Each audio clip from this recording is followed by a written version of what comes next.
How you doing, fellas? This is Rick Davis again with you. I have been missing in action for a couple of weeks because the last time I spoke with you guys, I was changing jobs and I had to kind of get acclimated to my new job.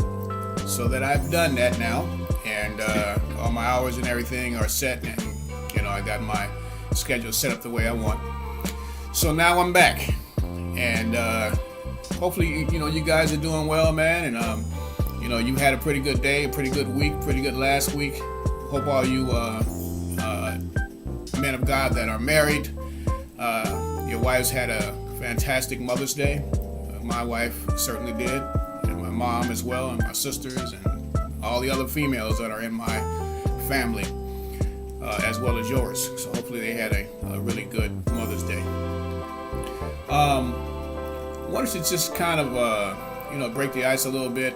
My week has been kind of challenging, but I've had a pretty good time. The new job that I have, I work outdoors, and I enjoy the sunshine. I enjoy the weather, and I had to kind of get from a desk job to an outdoor job. So not that I haven't done it before, because I have, so it didn't take me very long. But now I'm in there. I'm in the pocket. Everything is is rolling right. So I'm good to go, man. So, but the last time I spoke with you guys, we were reading Praying for Our Wives by Stormie Omartian, okay? And we are on segment 5, and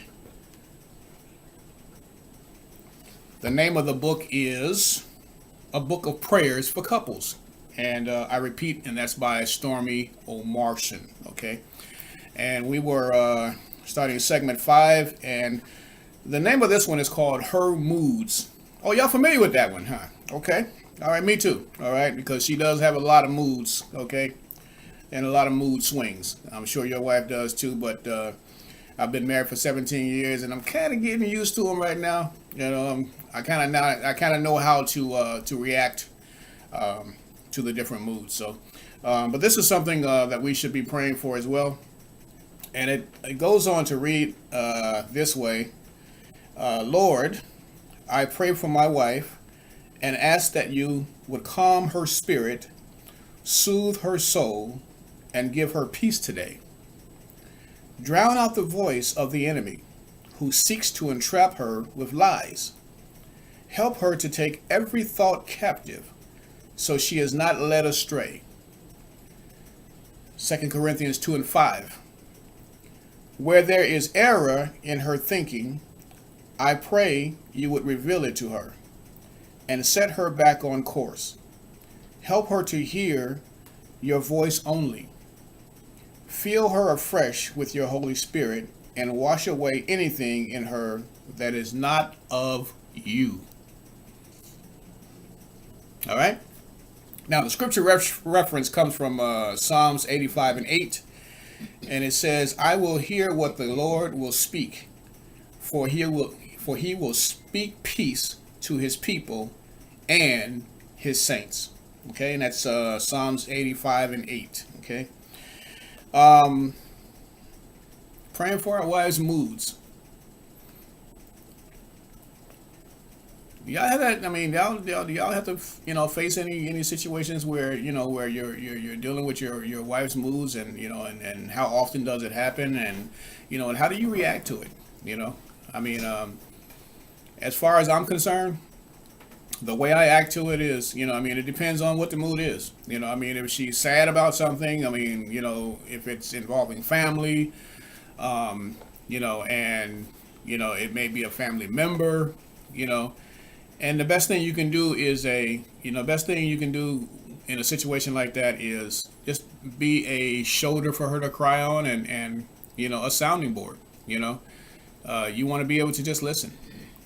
Ask her, what's wrong, and is there anything that you can do to help, or would she like to talk, because a lot of times, she might have a lot of, animosity inside, or hurt feelings, or whatever the situation is.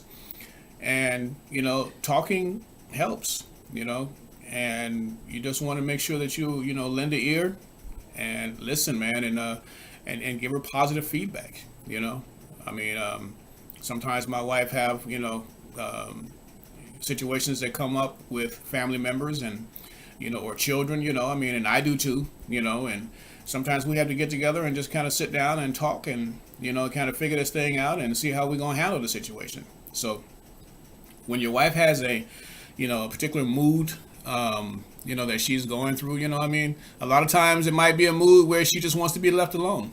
She may not want to talk. She might just want to be by herself. My wife, she gets to a point where if she is wanting to be alone by herself, she usually gets her Bible out and goes in the office where I am now.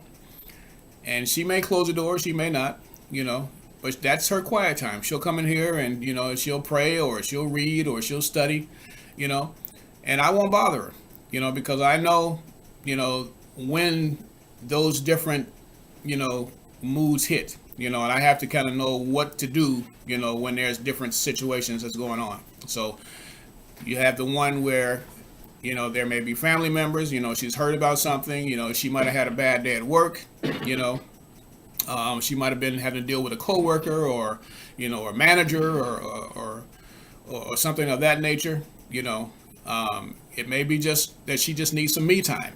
Okay. So there's a lot of different moods, fellas, that you have to kind of, once you have spent a lot of time with your wife, once you have been married, for some time, like I have, I don't know everything, I'm still learning a whole lot about my wife, and I'm sure she's learning a whole lot about me. So, but once you get to know each other better over the years, you'll start to see the different mood swings and different emotions and, different things that she feels, and you'll know how to respond to it. Okay. So just a little advice, I don't know everything and I'm still learning, like I said, but I have been married 17 years and I have learned a few things, and I just want to pass it on to you, just in case you run across, something that I just talked about, you'll know how to handle it. Sometimes it's just good to just listen and just let her talk, without even responding. Okay. But yeah, man, I mean, like I said, I'm not going to be with you long, and I just got off work not too long ago, and I mean, I got my shower and everything, I mean, my wife won't let me come in the house, without going straight to the shower, because I'd be a little dirty, I ain't got my shirts and ties on and nothing like that no more, where I can come home, fresh, looking fresh. Okay, but I get a little dirty now, on my outdoor job, so instead of me coming in here and sitting down or whatever, I go straight to the shower. Okay. And now I had a chance to come in here and do this segment, because I had, like I said, been missing in action for a couple of weeks trying to get my schedule acclimated and whatnot. But that's all done, and it's good to be back with you guys, man. And like I said, if you have any feedback, man, or anything that you can even just give me some advice on, man, from listening to the different segments and the prayers and whatnot, man, the different types of prayers that we've been that I've been telling you about, if you can offer me some advice, I am all ears, because like I said, no man knows more than the man that thinks he knows it all. Okay. And as long as we're alive, we're going to always be learning. Okay. So, you got something to tell me, man, hey, I'm all ears. Let me know. Okay. But in the meantime, between time, man, it's always good to talk with you guys, man. And we're going to be going into segment 6 going forward, and I'm looking forward to getting with you guys again with that. And you guys enjoy the rest of your week, man, and enjoy the rest of your day, man. And don't let any problems, man, that come along, get on your on your bad side, man. Don't let nobody get on your bad side. Stay positive. Stay prayed up. I mean, God said if you if you have any problems or any any question in your mind, just bring it to Him. Just start saying Jesus. And He's going to intercept whatever that problem is. And next thing you know, your mindset is going to change, and it's going to start thinking, about Jesus now, versus that problem that you're dealing with. Okay, so just turn it all over to Him, man. And I look forward to getting back with you guys, man. Probably next week, or I might do another one Sunday. Because I'm, my new job, man. I forgot to tell y'all, man. My new job, man, is Sundays. All Sundays are off, and it's going to be Saturday and Sundays off when we get done with this overtime stuff. We had to kind of, we had like a quota that we had to make, and we're just about done with that. And so it's going to be Saturday and Sundays off, unless it's just overtime. Okay, so I'm gonna have the weekend off, man. I haven't had the weekend off, man. I don't know how long, especially selling cars, right? You there Friday and Saturday, and every other Sunday. Okay, so I ain't gonna know how to act, man, but I'm gonna enjoy it. I get a chance to spend more time with my wife and my family, man, and be able to do more things personally, man, and just relax, man, and have a good Saturday and Sunday off. And it's gonna be nice when we get a chance to go back to church and do everything, excuse me, and do things at the beach, man, on Saturdays when this whole coronavirus thing, clears up, and God knocks it out the box. It's gonna be nice, man, to be able to do the things that we used to do as a family. So, and you guys, man, I'm praying for your families and you as well, and you guys pray for me and my family, and let's keep each other up, man. Let's stay positive, and let's not let anything, get us down, because God's got us. Okay, He's got us. Okay, we good to go. We King's kids. Okay, we're King's kids. Okay, so we don't have to worry about anything. God's got us. All right, until the next time, fellas. Hey, man, it's good been talking to y'all, man, as always, and I will see you the next time around.